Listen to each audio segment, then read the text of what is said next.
नमस्कार। इस समय माँ शीतला चौकिया धाम में हम हैं और हमारे साथ चर्चा करने के लिए भी विनय त्रिपाठी जी हैं, माँ शीतला चौकिया धाम के पुरोहित, साथ में मनु गुरु जी भी हैं। माँ शीतला कार्य समिति जो एक भव्य कार्यक्रम करती है माँ शीतला चौकिया धाम के लिए, जिसका ध्येय समाज सेवा के लिए, जिसका ध्येय आम पब्लिक के लिए।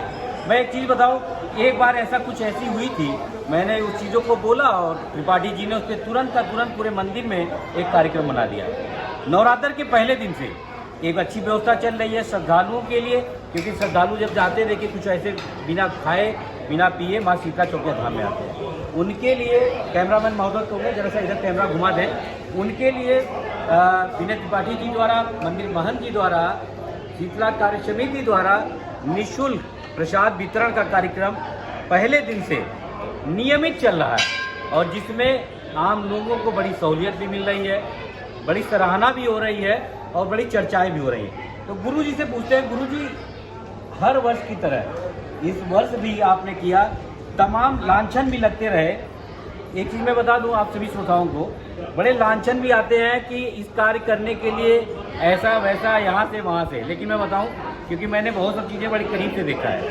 दूसरा, किसी कार्य को करने के लिए, किसी संस्था को चलाने के लिए अगर जो दानदाताएँ हैं वो देते हैं, उनको देना भी चाहिए, लेकिन जो लांछन उठाते हैं उनको ये भी सोचना चाहिए कि लांछन लगाने से पहले आपने क्या किया। इसी प्रश्न पे उठता हूँ, इसी प्रश्न में चलता हूँ। गुरुजी, ये जो कार्य हो रहा है, जो लोग प्रसाद ले रहे हैं, उसमें नियमित ये बना दिया आपने। कुंड के साथ साथ आप लोग जब श्रृंगार महोत्सव होता है, माता जी का पाठ भी कराते हैं और एक बड़ा दिव्य रूप से होता है। और ये कार्यक्रम कितने दिन से और नियमित कब तक चलता रहता है? देखिए, ये मंदिर में ये पहली बार हुआ है नवरात्र में कि 9 दिवसीय फलाहार प्रसाद वितरण हो रहा है। ये माँ की कृपा से हो रहा है, न तो हम कर रहे हैं न तो कोई कर रहा है, ये सब माँ की कृपा है और माँ की कृपा से ये प्रसाद वितरण हो रहा है। हमें ऐसा उम्मीद है कि नवरात्र बाद भी यह प्रसाद वितरण हम लोग चलाएंगे। हाँ, रेगुलर नहीं चल पाएगा, हफ्ते में 2 दिन चलेगा, लेकिन ये प्रसाद वितरण की प्रक्रिया रुकने वाली नहीं है। प्रसाद वितरण आगे भी ये चलता ही रहेगा। और जहाँ तक आपने बात किया कि लोग लांछन लगाते हैं, दानदाताओं ने कभी ऐसा नहीं किया और जो लोग करते हैं माँ के ऊपर छोड़ देते हैं, उनको माँ देखे और माँ जाने, क्योंकि हम माँ के लिए समर्पित हैं और माँ के लिए ही काम करते हैं। हम बस माँ को जानते हैं, अपने माता श्री शीतला महारानी।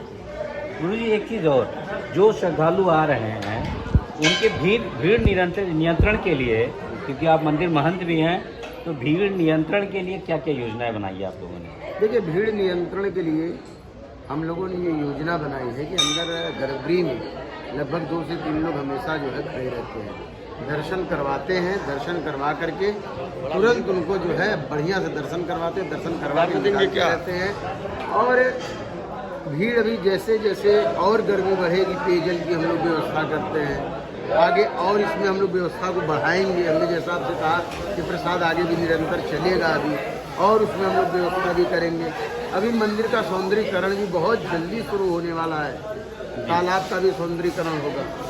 जी गुरु जी, एक मुख्य प्रश्न में आता हूँ।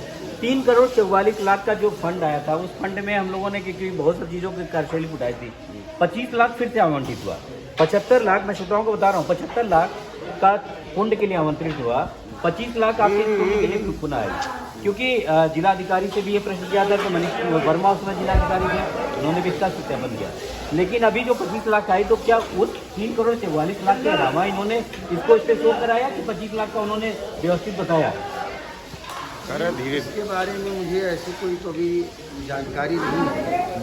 ये 25 लाख की हम ये कहेंगे कि इस समय जैसे हमारे जिलाधिकारी महोदय आए हैं, श्री दिनेश चंद्र जी, काम बहुत बढ़िया हो रहा है। जो 25 लाख जो आवंटित हुआ है, मैं बताऊं, एक कुंड के लिए हुआ है, मैंने वीडियो में भी दिया।